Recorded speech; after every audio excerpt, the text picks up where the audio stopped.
GCX 160 2024 model ang project natin. From matte paint to glossy finish. Ito ay madalas na ini-inquire sa atin dahil mahirap ang pag-maintenance ng matte paint. At kasabay na rin dito ang pagsiceramic coating at carbon fiber skinny sa project na to. At alam namin na interesado kayo dito sa project na gagawin natin. Kaya tara!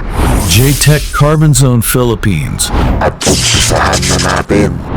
Ito muna yung before na gagawin natin guys. At bagong-bago nga yan at 1,000 plus mileage nga lang yung unit na to. Kaya binaklas na rin natin at maingat rin tayo magbaklas ng mga kaha. Dahil napaka-importante nga yan at maiwasan natin masira yung mga clip para tamang fittings pa din pag kinabit natin ulit. Dahil medyo maselan yung proseso na gagawin natin. Kaya kailangan ma-safety natin yung stock paint neto.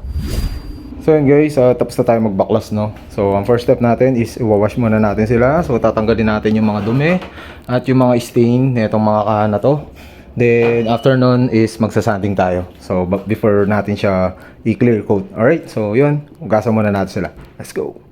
Dito ay hinugasan na rin natin kasabay na rin ang pagdegrease ng mga kaha para mawala nga yung mga stain. Kung meron wax itong mga fairings ay mawala rin para sure ball at malinis yung mga kaha bago natin i-apply yung clear coat natin. Alright, pero bago muna yon ay isa-sanding muna natin sila gamit ang scalp pad natin dyan para kumapit yung clear coat natin dito. Sa pagliya ay dahan-dahan, dapat hindi natin matatamaan yung kulay para mas maganda yung finished product natin dyan. At isa pa ay hindi natin binabuff para kumintab yung mga fairings ng mga matte na ginagawa natin. Kaya ina-apply natin muna ng clear coat or top coat dyan. At eto na nga yung high solid clear. At syempre para pag natapos ay solid din yung project natin. At in-apply na rin natin yung clear coat pero miscoat muna ang pagbuga natin dyan para hindi rin mabigla or kumulo yung stock paint neto. Sabay full coat pero nag-flash off tayo bago nga natin in-apply yung first full coat natin dyan. At balik tayo guys sa matte paint. Napakahirap i-maintenance ang matte paint. Minsan ay meron mancha yung mga kaha nyo na ang hirap alisin lalo na kapag light color yung mga stock matte paint ninyo. At eto pa guys, sobrang nipis kaya minsan ay napupudpod yung mga stock matte paint ninyo. Kaya ganito ginagawa natin kapag gusto nyo maging glossy yung mga matte paint ng mga kaha ninyo. Tapos dahil bagong unit na rin, isi-ceramic coating na rin para may paint protection itong project natin. Kaya magandang project vlog nga to para sa atin. At gaya nga ng sabi namin sa intro ay marami nag-i-inquire tungkol sa matte paint na gagawing glossy finish tulad neto. Kaya eto na nga yung proseso na yun guys, alright? At eto na nga sila at naka-glossy na rin yan. Pero mamaya na yung quality check natin ha. Dahil magse-ceramic coating pa tayo, let's go! Dito nga ay ni-install na rin natin para maisalang na sa ceramic coating at bigyan ng paint protection yung project natin. Para kahit i-daily use pa nga ay protektado yan ng ceramic coating natin. Tapos ni-ready na rin natin yung mga gagamitin sa ceramic coating services. Sabay suot na yung ating magic gloves dito para always safety pa rin tayo. Tapos naglagay na rin tayo sa applicator suede para maipahid na yung ceramic coating sa surface ng project unit natin para ma-preserve na rin yung stock paint neto. At mas lalong protektado yan kaya napaka-importante na merong paint protection yung mga mamahaling motor natin. At alam nyo na rin yan guys dahil naituro na rin namin sa inyo yan. At sa mga bagong followers natin, pwede nyo din i-check sa mga previous vlog natin yan kung paano nga tayo nagsiceramic coating sa mga project unit natin. At baka nakakalimot na kayo guys, pwede kayo mag-order sa amin ng ceramic coating. At tama nga, narinig nyo, pwede kayo mag-order sa amin kaya pwede kayo mag-DIY para sa mga motor nyo or sa mga sasakyan nyo para may paint protection din sila tulad neto. At di lang yun guys, makakatipid ka pa kung ikaw na rin ang magsiceramic coating para sa mga mamahaling motor nyo. Kaya direct message na lang kayo sa page para ma-reserve na rin natin yung mga ceramic coatings orders nyo. Kasabay na rin dito yung helmet ng kliyente natin. At ano ba ang benefits kapag naka-ceramic coating yung mga helmet natin? Kaya panoorin nyo to hanggang dulo guys.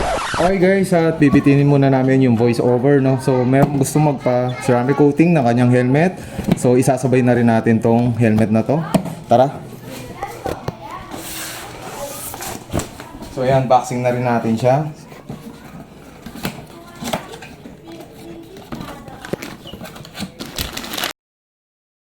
Then yung bagong helmet. So ayan, bagong helmet to guys. Ayan, with the cover para may protection yung kanyang helmet.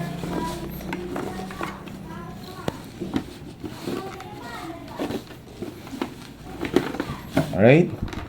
Ito siya.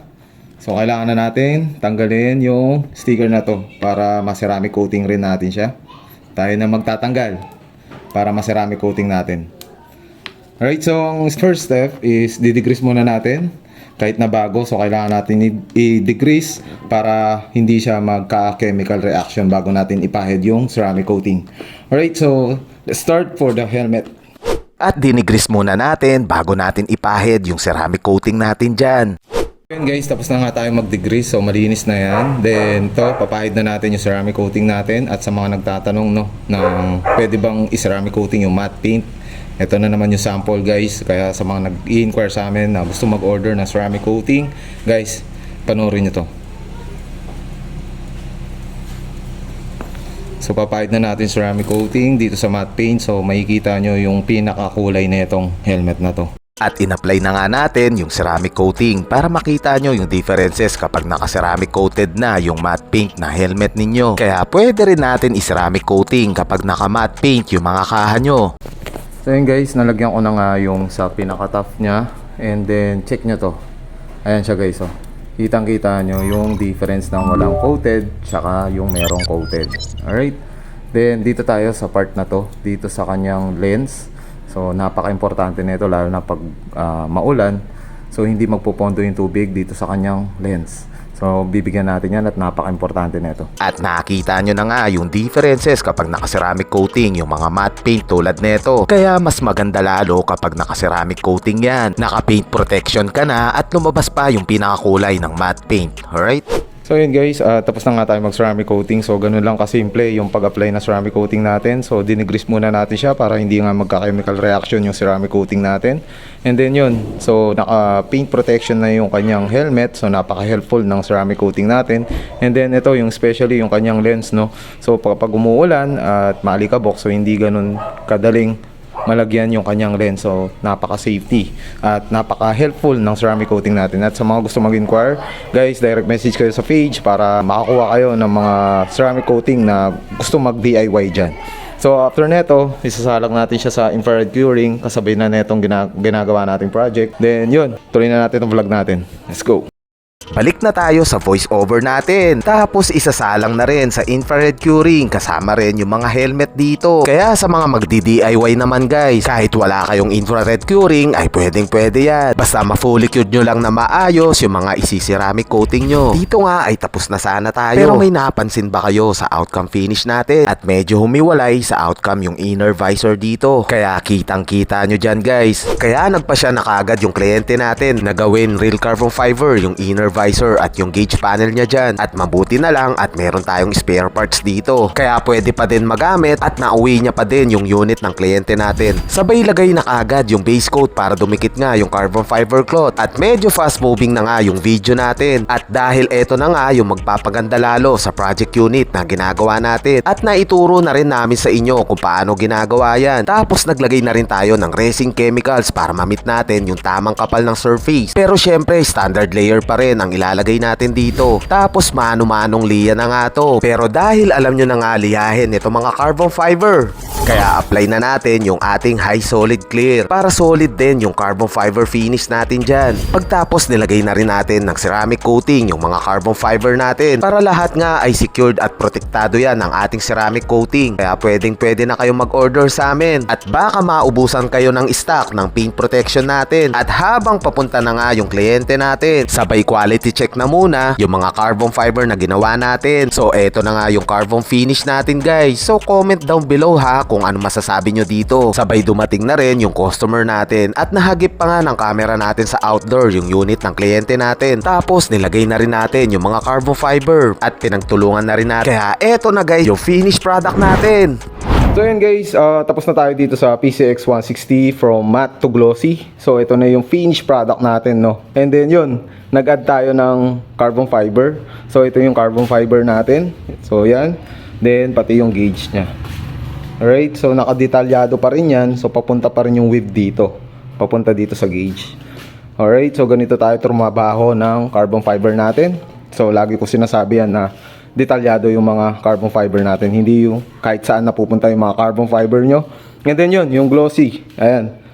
So glossy finish and then na-ceramic coating natin siya. So from 3 to 5 years protection. So depende yan sa pag-alaga nyo ng unit nyo. Then yun, naka-ceramic coating din yung kanyang carbon fiber para may protection yung kanyang carbon fiber. Alright guys, so yun. Kung natatandaan nyo, si pare na nagpagawa ng NMAX version 1, yung kulay green, siya yung may-ari nun. So, kamusta tol? Ito, ayos naman. So tol, anong masasabi mo tol sa mga followers namin at sa mga nag-i-inquire na gusto magpagawa dito? Dito na, paggawa na kayo dito, sulit naman yung gawa at saka maganda naman. Alright, so yun guys, no, pangalawa niya ng paggawa sa atin. So, hindi na ganun kahaba yung interview natin. And yun, sana nag-enjoy kayo dito sa project vlog natin. At sa mga gusto mag-inquire guys, direct message kayo para ma-book natin yung schedule ng mga project na gusto niyo ipagawa sa amin. So yun guys, kita-kits tayo next vlog. Maraming salamat.